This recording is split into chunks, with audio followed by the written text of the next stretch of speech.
intuitive reading for, you ready? July 26th until August 1st. Let's take a look and see what's there. Okay, this ties into last week's message about kind of walking in a circle, but this is running amok, which could be representing anxiety. Now we may have moved out of the circle, but we're moving into a transitional period of attaching to the outcome. But what's the fruit? What's the end game of this? What's the fruition to this problem or this situation or whatever I'm trying to overcome? How do I create that? And you might feel like you have the weight of the world on your shoulders. You might feel a little bit overwhelmed, but there's more to it than that. We're having an experience of understanding ourselves at a different angle. It almost feels as though we're right here and we're seeing ourselves from above. And if we let ourselves watch us and not get frustrated or not self-correct, like don't do that, but instead just watch our actions, that will recalibrate how we're coming at things and our mental approach to evaluating and just looking at ourselves.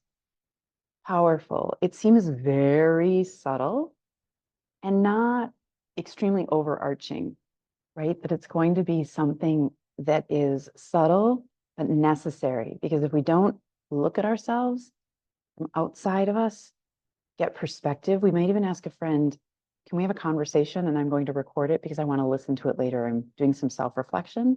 Would that be possible? And that came from a friend of mine, Annie Young, who's amazing. She's a visual artist and she can't see. She doesn't have sight, but she has a lot of insight. So incredible. Needless to say, we're really looking at the patterns within us to change that anxiety, to not let it run amok, but to keep it kind of in this state of connection and tether so that we can feel ourselves and we can feel others and we can understand what we're cultivating with them.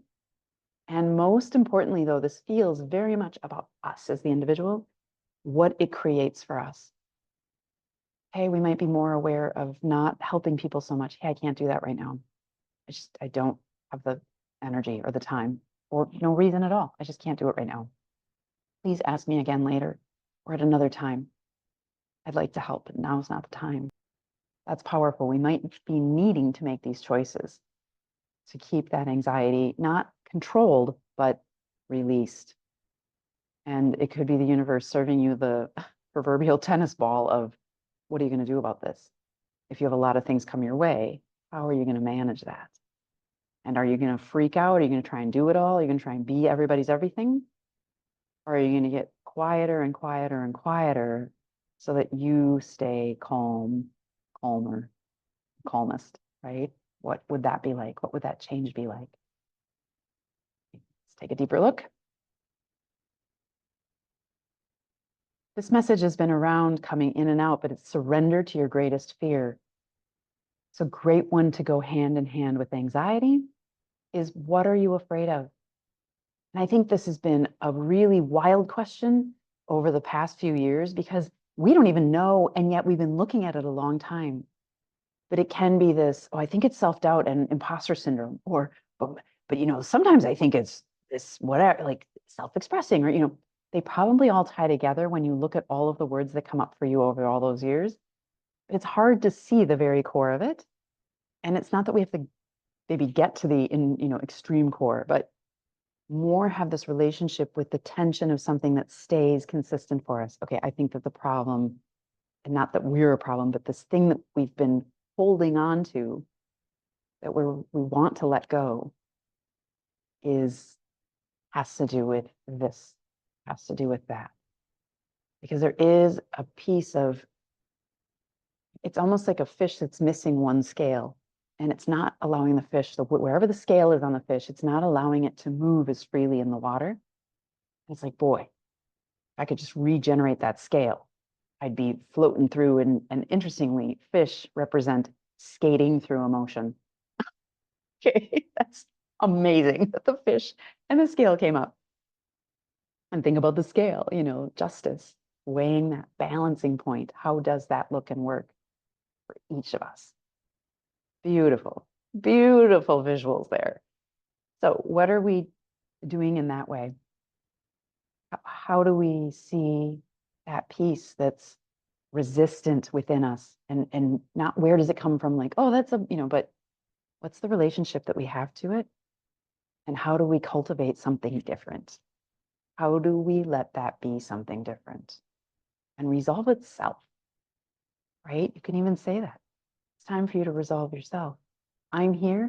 I'm a willing participant. I'm observing it. I'm in it.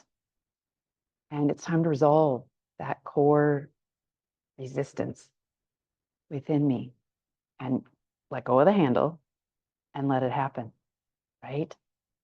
And again, my work is about expressing ourselves. So what is that expression for you? It's the most stupidly simple thing for you, the thing you overlook because it's so easy for you. You're like, how could I ever get paid for that? It is. We all know that. Everybody's saying it. So what is it? Right? Sometimes we forget because it's just right there in front of us.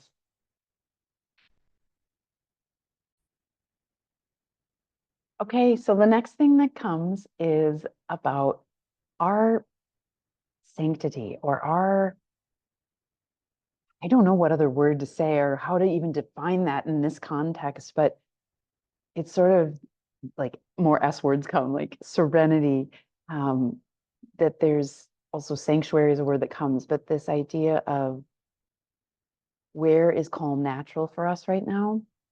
Because coming out of the spring, some of us may have had an experience of some intensity in the spring of this year. And then coming into the summer, we felt more calm. There was more ability to cultivate that relationship with calm and serenity. If you aren't, reach out and be in touch, because maybe there are some ways I can help you truly. Because it's tricky to feel anxious all the time or to feel too keyed up and wound up. But where is that feeling inside of yourself of serenity, sanctuary, and so on? Where are you sensing that? And where can something build further within that feeling? How do you expand that feeling just by letting it expand? Just by intention. Simply by what little shift can I make in my life, in my day? And it's not about thinking about it, saying, bring that to me, make it super evident and clear, and let me heed it. Let me do that. Let me see what's cultivated as a result.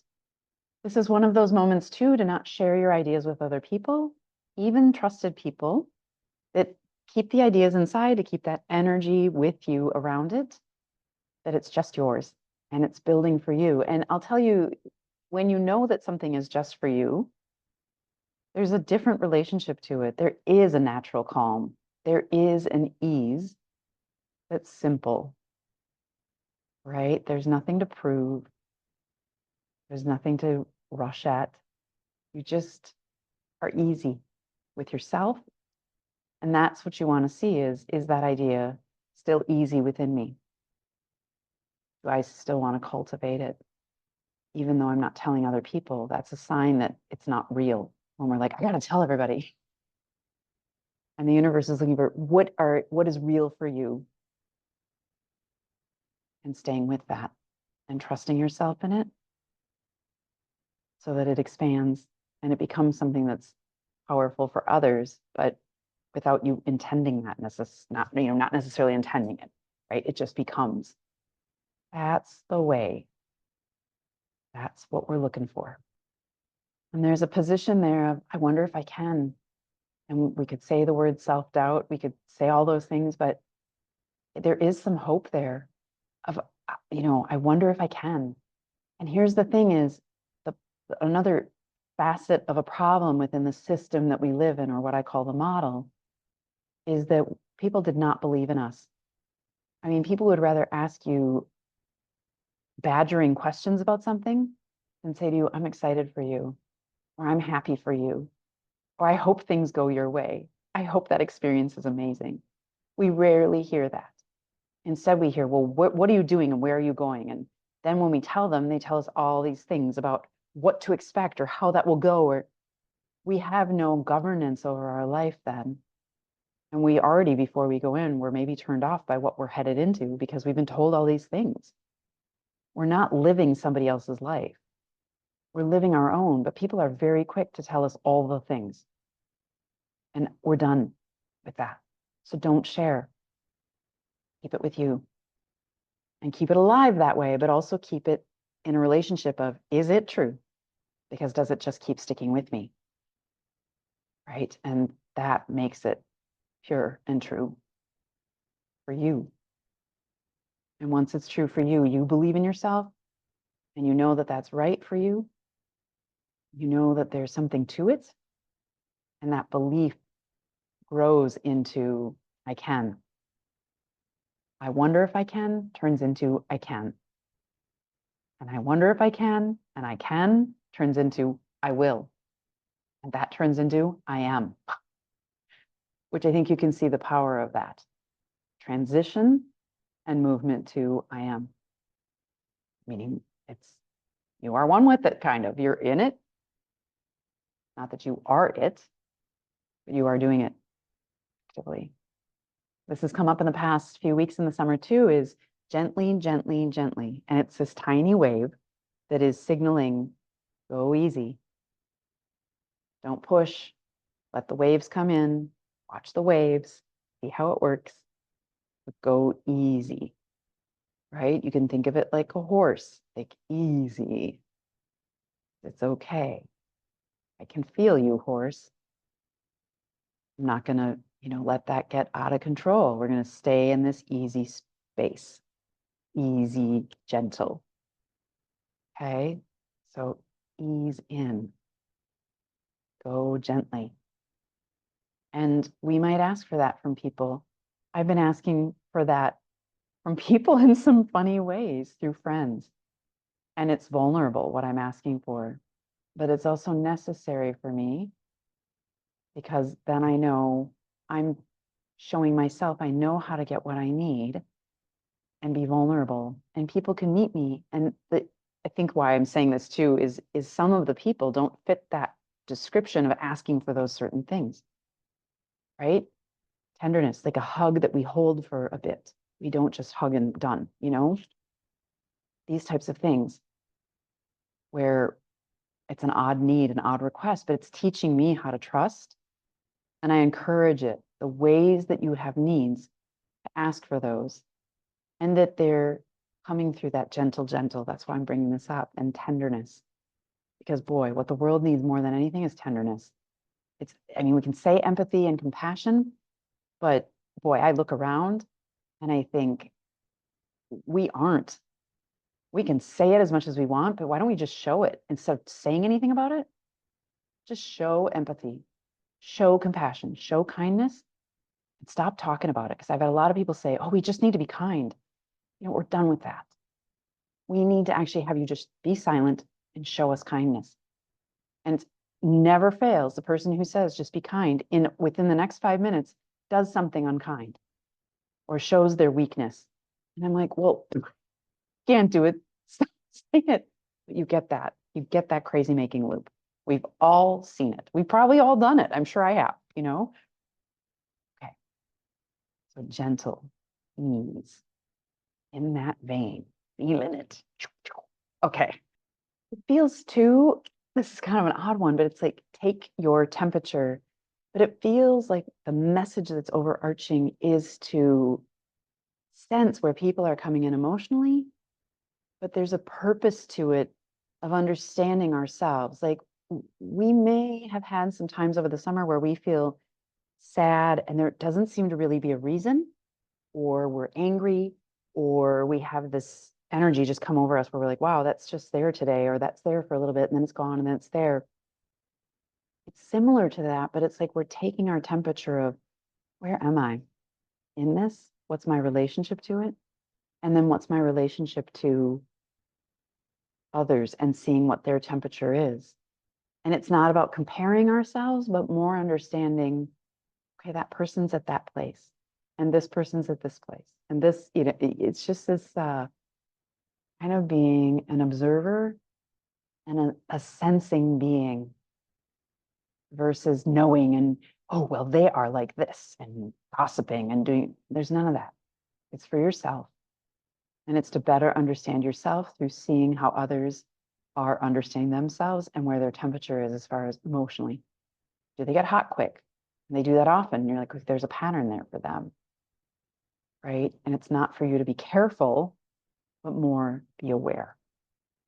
Then it comes up sensibilities and being sensible. So let's take a look at what is that talking about? Our sensibilities and being sensible.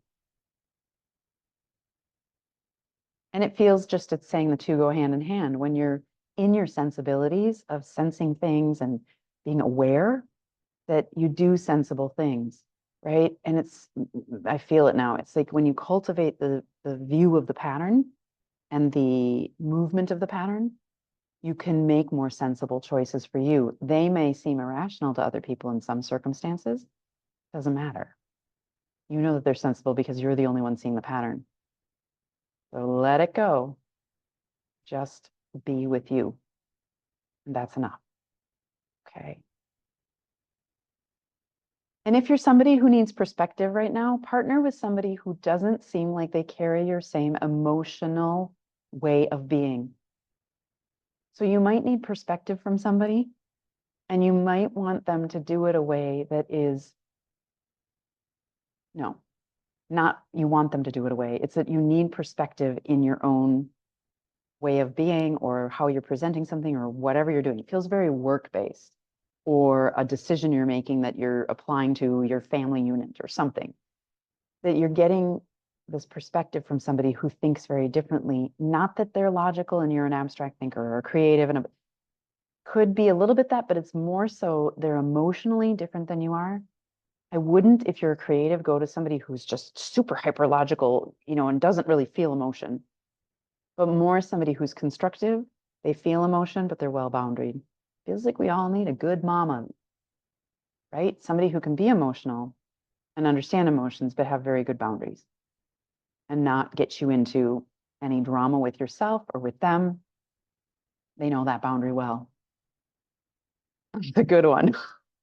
Actually, that's a really good one, because part of my work would say the struggle is that the hierarchy asserts control, and it states that some have no consequences where others have far too high of a consequence. And those who never have consequences never fully mature. And yet they're the same people who've gone unchecked, set the tone for society, and that becomes the status quo. That's just how he is. Life is unfair. That's how things are. You can't change it, but we can change it. And that's our job, is to challenge it. But we're going to challenge it through becoming something different, which is the most powerful that we can, which is being in our knowing. Because then people learn that from just observing us. They don't ever have to learn it from themselves, or learn it rather for themselves. They do learn it from themselves. They don't learn it from somebody else. They see it and they sense it within, and they want to become that. Because people who are in their knowing in many ways are untouchable, because they don't care about the physical limitation or the pain or the feelings of humanity for themselves, their own pain, their own things. It's not that they're just shutting that off. It's that they know. And so they accept a lot of things. Okay, these people are behaving in the status quo behavior, and that has nothing to do with me. And it tends to be, if they're caught by these people, they're released because they don't resist against those people. It's powerful. It's an unspoken energy that rises above it all. It's a powerhouse. That's what we want as many people on earth to be in. And the sad thing is, people think they're attaining enlightenment. That doesn't really have much to do with this. What this has to do with is our humanness, not our enlightened spiritual state. It's just our humanness, just simple piece of being human. We're missing it. It's in plain sight, but we override it every chance we get. And it's insane. Why do we do that? But it's the way things have been, but it's not working, and it never will. Sadly, in my work, it's the difference between, do we survive or do we not? And that's okay. I'm okay with it. But that's the reality of it. it's necessary for us to move into expansion and ditch this I know better than, which it doesn't seem like that, but that's what's going on. There's a lot to this. Like I said, it's so simple, but it's complex because we aren't seeing all the ways that we're perpetuating what doesn't work for humanity and society. And we're looking at there are people starving, there's all this trouble and hardship and injustice. Yes. And there's an opportunity that's far easier than providing food for somebody. Like there's something that we can do that actually creates change all over our world. But we also need to start parenting these people who are that status quo. And we need to do that as a world. And that is not easy. I know how to do it, and I'm ready. I'm ready to start a movement. And if that interests you, put a comment down below because I do know how we can do it. But we have to come together in a big way. And it means high level thinking that's collective and collaborative. And that's the hard part. Okay, I hope that this reading has served you. Please like, share, and follow, and comment if you have any questions or things that you want to note. I hope that this all made sense and applies to your life directly so that it's supporting your everyday. Thanks.